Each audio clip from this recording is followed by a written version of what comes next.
has just finished up dramatic fashion in Los Angeles. You see, ESPN Analytics gives just over a 50% chance that the winner of this game wins the NFC West. I don't know what we're going with there, but Mac Jones arrived ready to work, and he did work.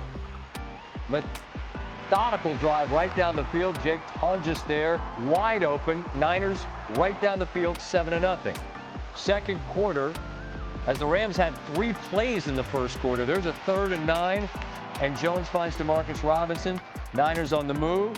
Jones rolls the pocket. Christian McCaffrey, who was used in a billion different ways. I'm going to try to do a highlight and count how many touches he has as we speak. Let's see.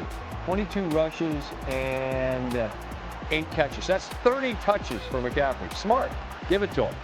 All right, can the Rams get back in this game? Well, they got the guy that can certainly do it, Matthew Stafford. That's the rookie Terrence Ferguson, first catch of his NFL career. And then Kyren Williams able to waltz into the end zone, and it's 14-7. Niners out a field goal. It's a 10-point lead as they play early third, and Mack delivers an absolute strike to Kendrick Perkins, who had a huge night. 10 for 142. Gets blasted by Jared Verse. Rams came into the night most sacks in the NFL. They really couldn't get to Jones at all. He was hobbling, has that knee brace on. And here as Verse arrives just as the incompletion hits the deck, he's grabbing at his calf, and it looked dire. Thankfully, Jones was able to shake that off and remain in the game, although he was clearly a bit hobbled. A 20-7 game now. And Stafford delivers. 34-yarder to Tutu Atwell. Rams driving, and who else? Puka Nacua. Great play design there. Davante Adams creating a bit of a screen, and there's Puka into the end zone, his second score of the year. It's 20-14, early fourth. Stafford with time. Davante Adams on the move inside the 10. Couple of plays later, and it's Kyren Williams again, his second score of the night. An extra point will give him the lead.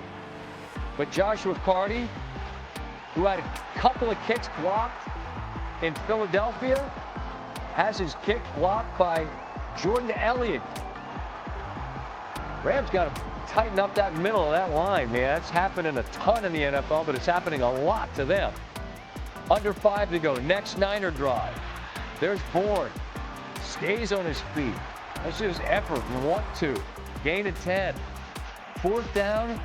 Eddie Pinheiro, who was on his couch a few weeks ago, essentially from midfield. 59. That is good. And the Niners, just under 3 to go in the game, take the lead. But the Rams are driving. Under 2 to go. Kyren Williams bounces it to the outside. Stays on his feet inside the 10. Now it's 1st and goal. Williams looking for his 3rd touchdown of the night. But Alfred Collins does a tremendous job of what so many in the NFL have raised to an art form. Look at the punch. Tackles not the man, but the ball. And he gets the fumble recovery on the goal line. You see Stafford knew it. He was losing the ball on the way down. However, Rams had all 3 timeouts. San Francisco went nowhere. Rams get the ball back. 4th and 3. There's Williams hanging on to it. They're able to get Carty in range. Snap, hold, clean operation. We'll play into overtime. In overtime. Niners driving. It's 3rd and 12 after the Rams finally got a sack. Jones is under pressure. He's able to get rid of it.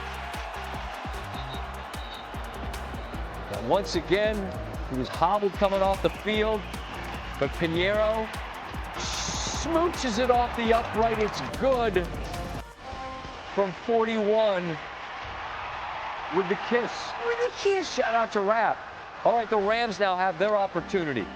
And once again, it's Tutu Atwell as Stafford improvises and makes a gorgeous throw right to the boundary. Atwell is inbounds. 3rd down and 6.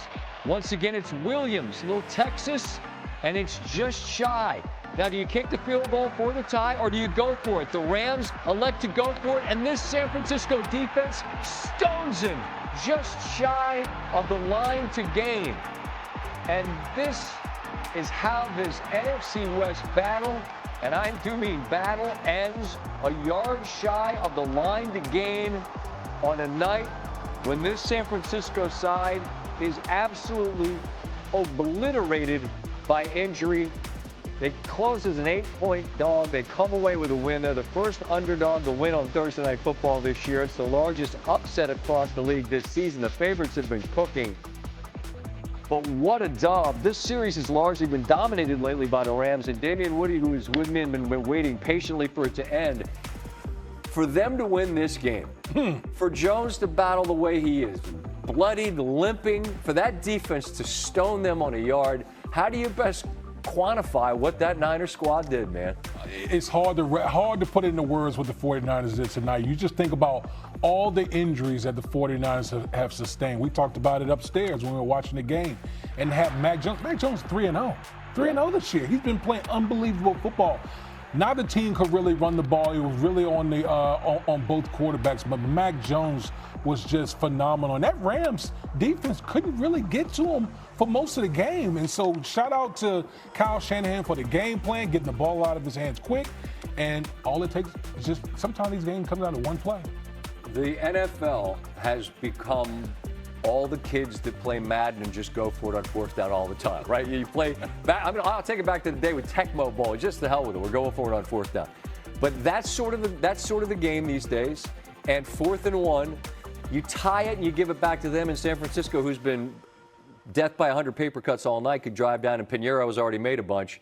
Do you like the decision to go for it? Before we know what happened, do you like the call? I do like the call. So do I. I like the call. The Rams were moving the ball. There's no question about it. They had, especially in the second half, they were really getting things cranked up. But you got to give credit to the 49ers in that situation. They absolutely stoned them at the line of scrimmage. And that had to be an exhausted defense who had mostly been on the field. I mean, They got 3 plays of rest. Granted, there were 3 timeouts in between each of the Niners' plays after they got the fumble recovery. I like the call. I just don't know if I like the run into the middle of that line when I've got Puka Nacua, I've got Kyron Williams out of the backfield, I've got Devontae Adams. I don't like the call. I don't mind going for it, though. I would agree with you. I would have rather gotten on the edges of the defense, not just sitting up in the middle where you got Fred Warner and all those big bodies in the middle of that defense. All right, let's hear from Trent Williams, who is with Lindsey Theory, after he did a masterful job versus an absolute wrecking ball. Yes. This Rams team came into this night with the most sacks in the NFL, and for the most part, they kept their hobbled backup quarterback upright. Here's Williams. Trent, a game-winning stop from your defense. What did you see? It's ball, man. It was a tough game. Divisional opponent. That offense is clicking on all cylinders, but they made the play. You guys come in without Brock Purdy, without most of your starting receivers. How do you pull off a win? Next man up. We got talent. We got talent on this roster. Obviously, it hurts to not have Brock, Kittle, Ayuk.